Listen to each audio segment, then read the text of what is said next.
This story is told in an old book, thousands of years old. Every word I'm about to tell you is true. Some of it will be hard to believe, but the truth is often stranger than fiction. In the beginning, before the first man was created, before the earth, the sun, the stars, even before light and time were created, there was God. He alone existed without beginning, but he was not lonely. Unlike finite man, God exists simultaneously as three persons in one. Each distinct person is co-equal and co-eternal, one in essence, nature, power, action, and will. He communed with himself in harmonious love. But God wanted to share his life. He wanted friends and neighbors. The Bible tells us God created numerous kinds of angelic beings to offer praise around his throne. But one, called Lucifer, led a third of them in rebellion. God cast them out of heaven, and Lucifer's name was changed to Satan. But this is not their story. This is the story of God working with mankind.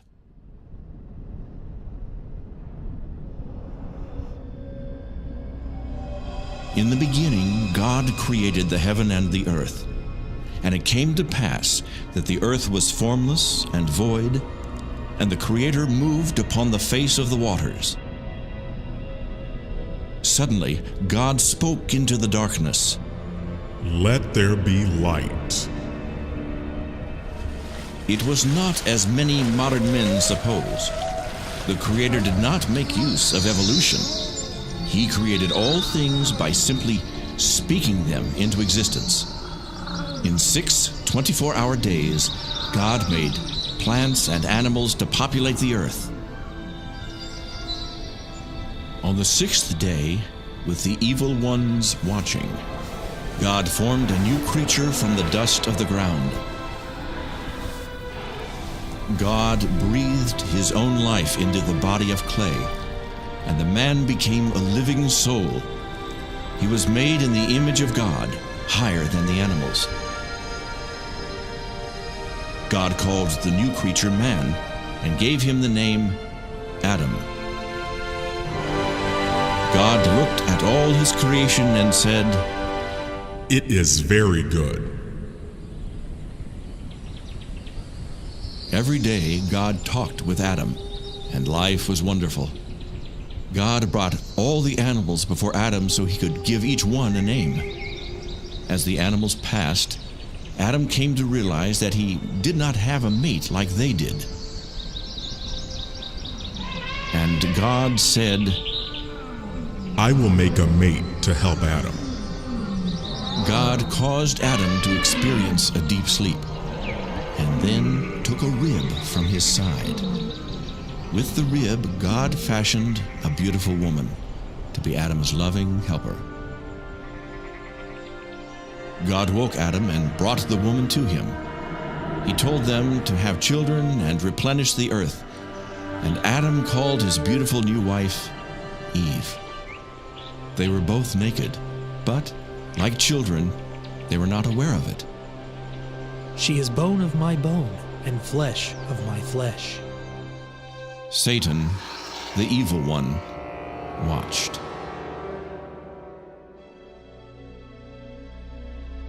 They were happy in the garden. There was no sin, no hunger. It never got too hot nor too cold. God spoke of the trees, saying, "You may eat of all the trees in the garden, but do not eat from this one tree in the middle of the garden. For in the day you eat, you will die." Satan hated God and wanted to destroy what God was doing. But he needed a way to communicate with Eve. So he entered the body of a beautiful creature and spoke through its mouth. "Has God told you that you cannot eat from every tree in the garden?" He said we can eat of every tree except this one, but if we touch it, we will die. You will not die. You'll be like the gods when you eat. You'll be enlightened as we are, and you will know all about good and evil. It is beautiful to look upon, and it does look like it would be good for food, and it will make me wise to eat it. But God said not to eat this fruit. Eve did not know what good and evil were. Eve disobeyed God and ate the fruit. Too late, Eve realized that she had been deceived. It caused her to know good and evil, but the evil took control. Eve took the fruit to her husband and talked him into eating it. See, I didn't die.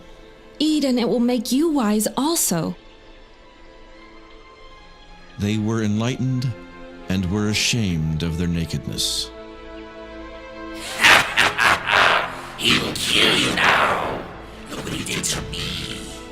What have we done? We disobeyed God. He will be coming soon. We must cover our nakedness. Adam, where are you? I heard your voice, and I was afraid because I was naked. Who told you that you were naked? Did you disobey me and eat of the forbidden fruit? The woman you gave me made me do it. The serpent deceived me. He told me I wouldn't die and that I would be like you. But I'm not like you. I feel awful.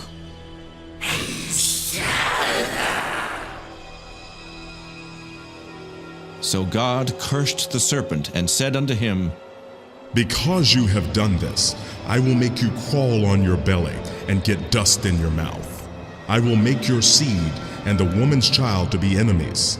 Your seed will bruise the heel of the woman's child, but he will bruise your head. Here is the promise of a future battle. A time will come when the woman's seed will defeat Satan. This person will redeem mankind back to God and deliver them from the curse of sin and death. God could have destroyed Lucifer and all his angels in just a moment's time, but he allowed them to live as a test for the human race. Will men follow God, or will they follow Satan in his rebellion? God cursed mankind, saying, Adam, because you have yielded to your wife's persuasion and disobeyed me, I will curse this earth and cause thorns and thistles to grow better than the vegetables, and you will have to work hard to make the ground produce something to eat. As long as you live, you will have sorrow, working by the sweat on your face until you die, and return to the ground from which you came. It was now time for Adam and Eve to die, just as God promised. But instead of killing them, God killed animals in their place and took the skins and made coats for Adam and Eve. He didn't kill us. We're still alive. He killed the animals instead of us. Adam and Eve didn't die that day because innocent animals died in their places. But the death sentence had passed upon them, and eventually they too would die. Death is the penalty for sin. Since Adam and Eve were now sinners, God put them out of the beautiful garden, so they would not eat of the tree of life and live forever in their sinful states. God placed a special kind of angel called a cherubim at the entrance to the garden to keep anyone from getting to the tree of life. The garden was eventually destroyed and the tree moved from the earth. One day it will be brought back to the earth, but I am getting ahead of my story.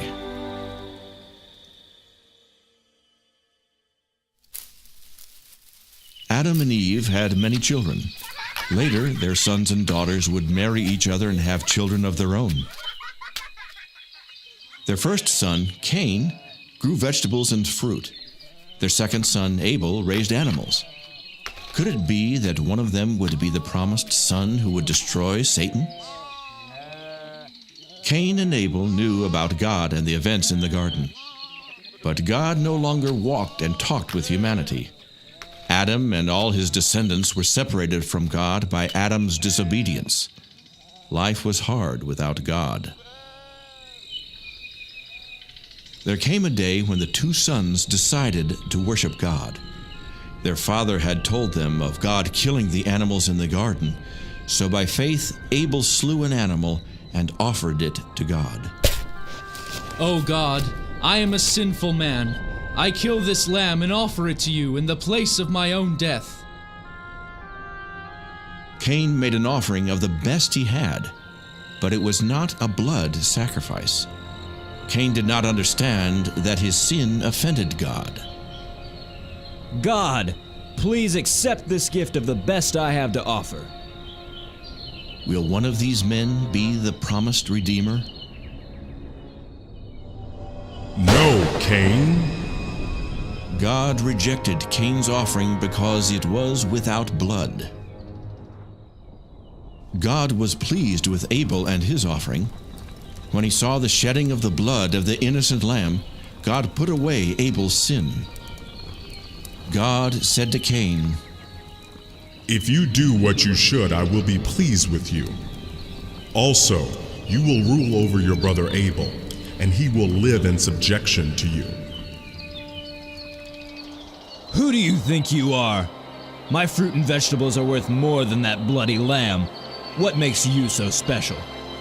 "My brother, there is still time to offer a blood sacrifice." I've had all of this I'm going to take! Abel died, and Cain tried to hide his sin of murder. But Cain could not hide his evil deed from God. God sees and knows all. Cain, where is your brother Abel? How should I know? Am I supposed to take care of my brother? Your brother's blood is still on the ground. It speaks to me of your evil deed. God knows everything. He sees everyone all the time. Nothing can be hidden from him. He saw what Cain did to Abel. God placed a curse on Cain, and he fled into the wilderness, taking his wife with him. His guilt caused him great grief and suffering. Cain could not be the promised deliverer. He himself was in need of deliverance. What about God's promise of a son that would deliver? Adam and Eve had another son and called him Seth. Many more sons and daughters were born unto them. When man was first created, mutant genes that caused deformities through inbreeding had not yet developed. But later, when it became a problem, God commanded that close relatives should not marry. God has given me another boy to take the place of the one that Cain killed. Seth had a son, and his son had a son, and many more sons were born. But still none came forth to remove the curse of sin and destroy death. Soon the earth was populated with many cities, villages, and farms. With each new generation, as the people increased, sin increased. The people committed sexual sins and were violent. Every thought was sinful. No one lived righteously. Adam had committed one sin. The people now committed many sins. God said, I regret I made man on the earth. I will destroy everything that is alive on the earth. 9 generations, 1,400 years, had now passed, and the world was filled with sin. Men made slaves of their fellow men. Will God ever have a family to love him and walk in obedience?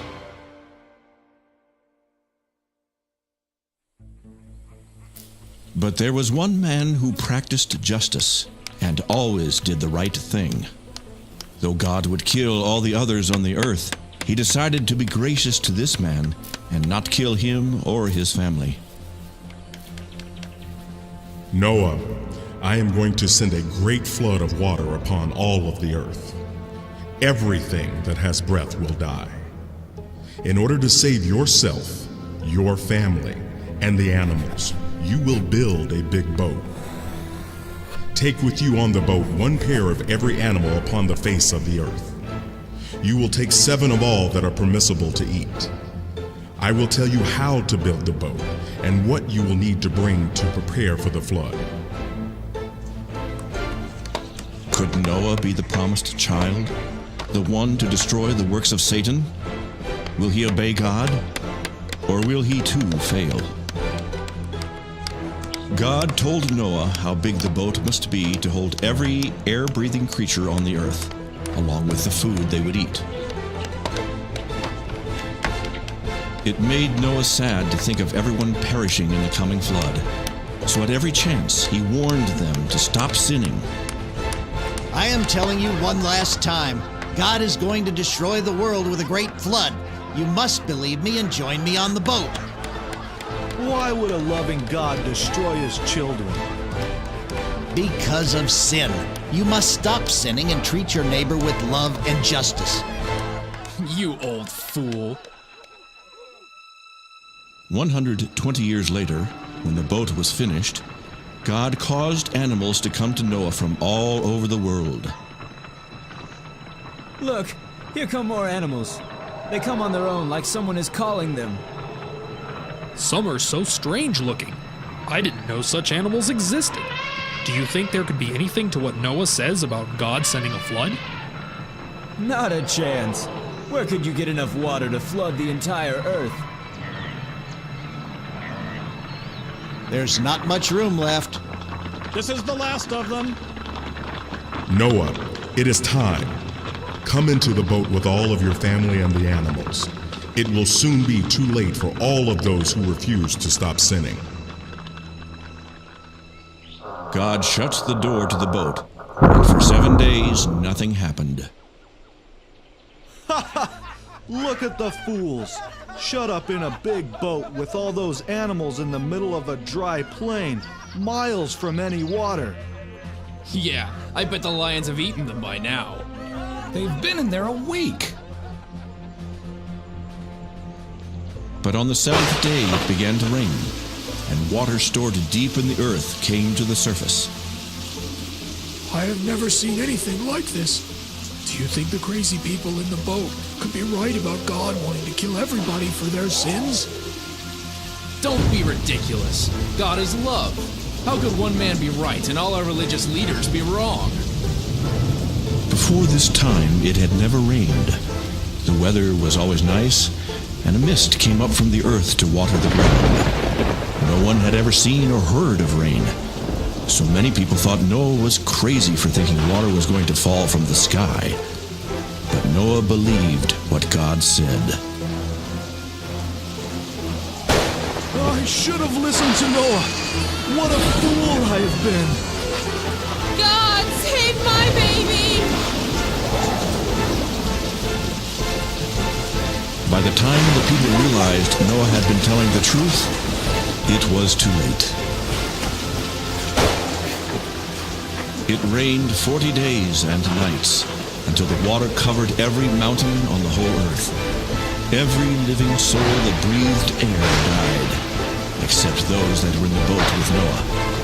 It would be more than a year before they would leave the boat.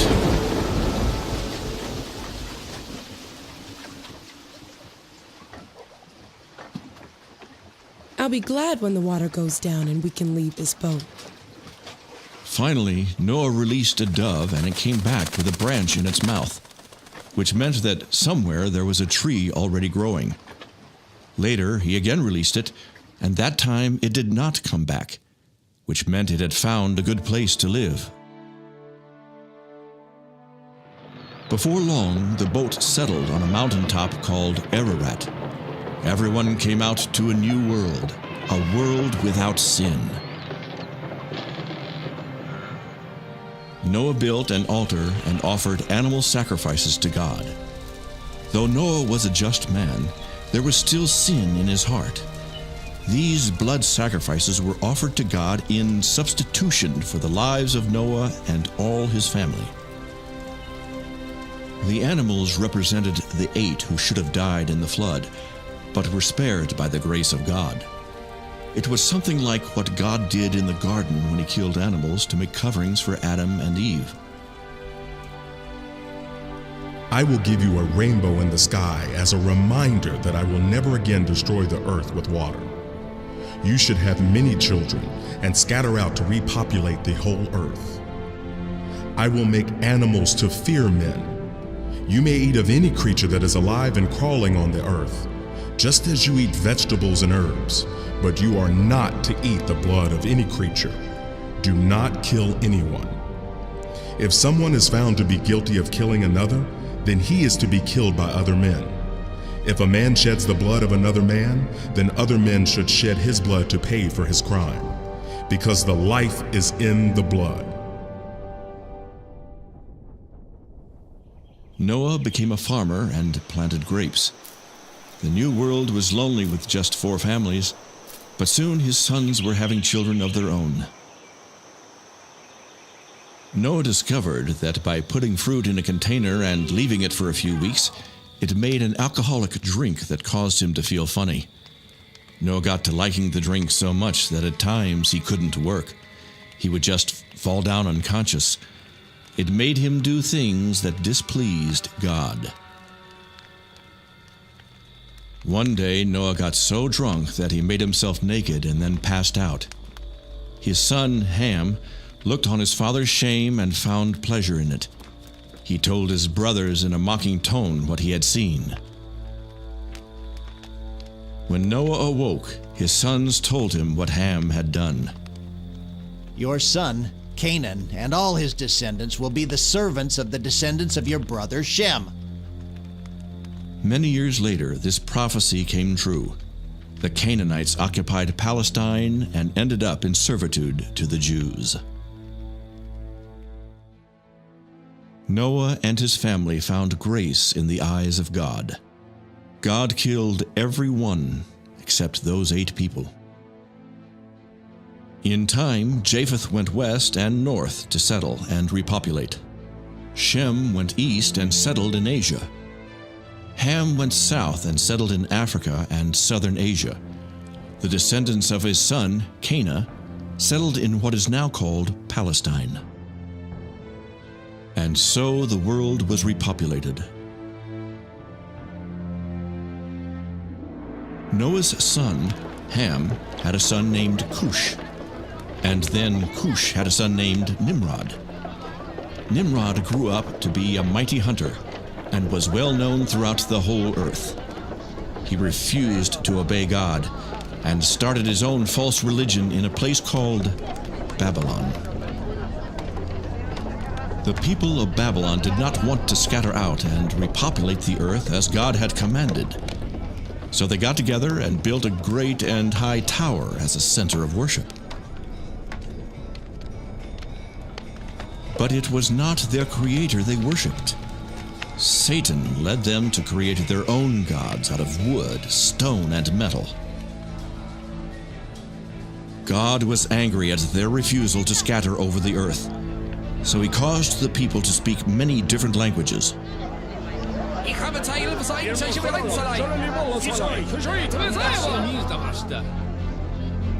The workmen could no longer understand each other, so they could not continue the work.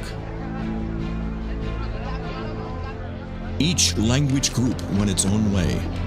Some people went to distant places in the earth. Some traveled in ships to distant islands.